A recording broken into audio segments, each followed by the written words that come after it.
What's going on, everyone? Jeremy from the Quartering, and I love these type of articles. I mean, probably my all-time favorite is, World Ends, Women Most Affected. But no, my dudes, my friends, my pals, you've got to get on my level. It's not just World Ends, Women Most Affected. It's World Ends, Disableds Most Affected. And in particular, disabled Hollywood actors. What you talking about, mister? That's right. We're going to have some fun today, friends. Let's get into the article. So I saw a tweet. Well, as always, one of you who follows me at the Quartering on Twitter, which I hope that you all do, sent this tweet to me. Press in a pandemic. Thank you, LA Times. Wow. Okay. Interesting. Wonder what it's about. They're the future of Hollywood diversity, and the COOF has their careers on. Wait, that's pretty close to the Joker laugh.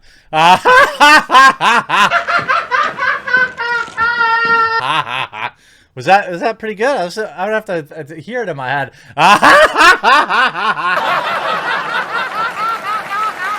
Something like that. I don't know. Anyway, let's see what the top comment is. Great article, bad circumstances, Orange Man bad. That's literally the first reply. Thank you, Lori. Let's see. Who is Daniela Perez? Stand-up writer. But wait, she's in a... Wait, no. No. Stand-up writer. Don't make that joke, Jeremy. You like YouTube. You like to have your job here. Stand up. No. Don't do it. Stand up, writer, actress, 2020 CBS Showcase, Afro-Latina, plus-size Saquon Bodcon wheelchair emoji, that be in a wheelchair. It's like she ran out of labels to put. Where are the pronouns? How dare you? Every time I look at somebody's Twitter bio that is like maxed out unironically with little special snowflakes that they're proud of, it just tells me that they're irrelevant and that they're so desperate for that blue check mark. Because, as we can see, somebody who's accomplished almost nothing at all has 9,000 followers on Twitter, which is nothing relatively speaking, but has that precious blue check mark. Not all disabilities look the same. Now let's look at this. Let's look at this article. They're the future of Hollywood diversity, but the COOF has their careers on hold. Won't anybody think of the wheeled diversity hires in Hollywood? Yeah, way past cool. Gotta go fast. You're too slow. You could have had this opportunity to remind people that we're all in this together, and there are some unique challenges about being a wheel-enabled individual. I don't know. Maybe you could look at, I could talk to Ricky Berwick or perhaps Crip Daddy and see how their lives are a little bit different. I mean, both of them are probably immunocompromised. I know Donovan is for sure. And just look at Ricky. Obviously he is. But anyway, I digress. The cheers reverberated through the El Portal Theater in North Hollywood as the curtain dropped on a group of the multicultural and LGBTQ artists who had just performed a torrent of in-your-face comedy sketches to an audience of agents, managers, and literally no fans. It's time to stop.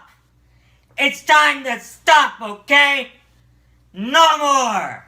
I mean, that's what happens, right? Agents are looking for a body type or a person to tweet about to get retweets. They're not interested in talent anymore. At least that is my opinion. The performers hugged one another backstage, thrilled by the rousing response to their original material, peppered with catchy songs and raunchy humor. But they were even more pumped up by what was to come after the show. Networking with industry insiders who could potentially cast them in a TV show, paving a path for them to wheel down to stardom. Now, this is guaranteed not an opportunity most able-bodied people would have gotten. I'm sure this was a special casting for special people to check boxes on Hollywood television. It was the prized payoff for the participants in January's edition of the CBS Diversity Sketch Comedy Showcase, an annual talent forum designed to boost the chances of minorities seeking opportunities in Hollywood.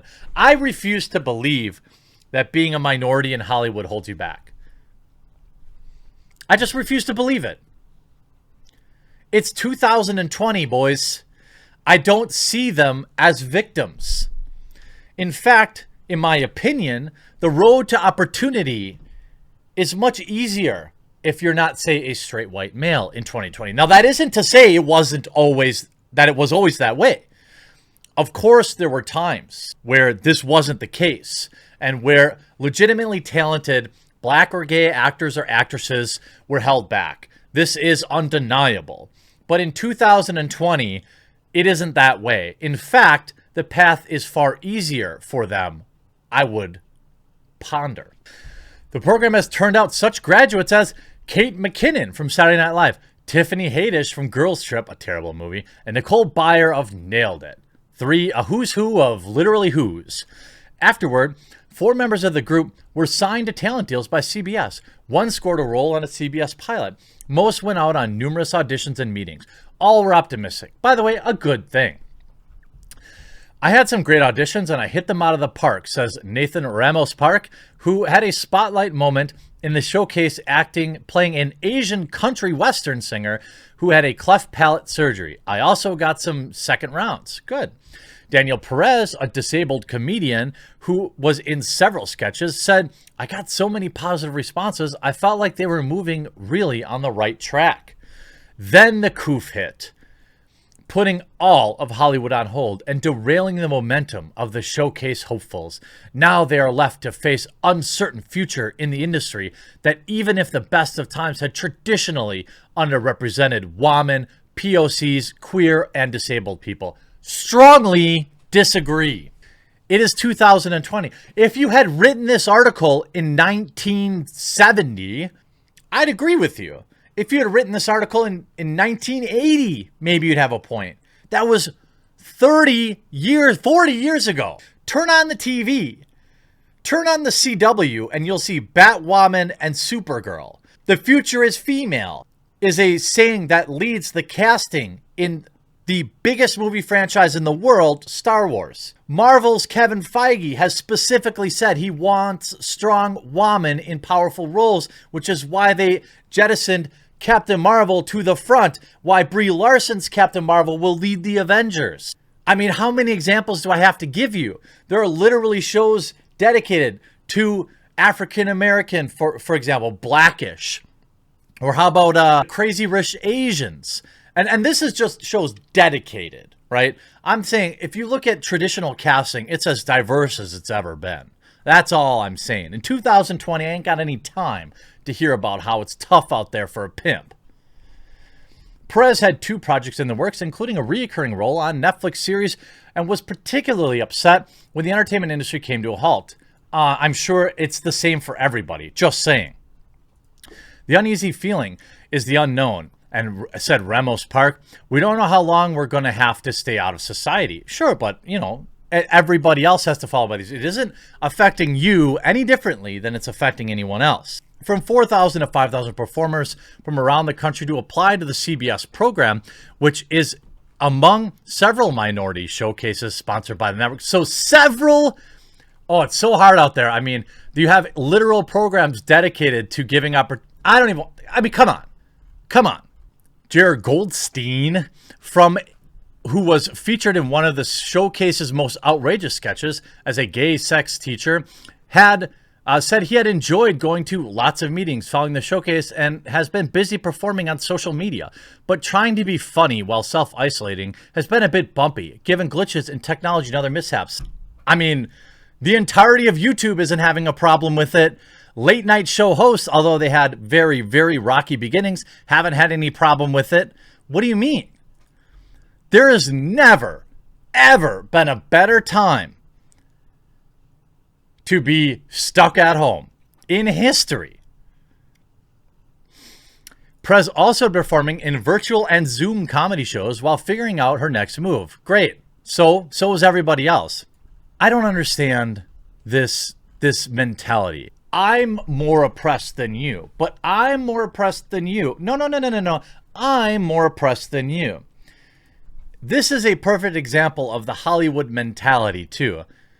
We're not in this together. We're suffering more than the average American, who isn't paying rent anymore. The factory worker who literally can't go to work. They don't have opportunities to do Zoom meetings. They don't have YouTube channels with thousands of followers and Twitter accounts that they can use to generate revenue. They don't have sponsored brand deals to pay the rent, to put food on their families' tables. This entire idea that literally anybody outside of an hourly worker who works on the staff maybe in some of these production shows are suffering differently than anyone else out there is ridiculous. Yes, there are a lot of hourly workers that work in Hollywood, and they're right there with us. But did you notice something? Maybe you didn't notice this. But the gaffers, the boom mic operators, the people that work craft services in Hollywood for these multi-million-dollar budget productions for Disney and Marvel and Warner Brothers, DC, stuff like that. Did you notice that they're not posting videos of themselves bathing in milk and rose petals, talking about how we need to come together? Did you notice that they're not coming together and singing Imagine on social media? You know why that is, Hollywood? It's because they're worried about paying the rent, just like the rest of us. Stay out of touch, you morons. I love making fun of you. Hope you enjoyed this video. We'll talk to you again real soon.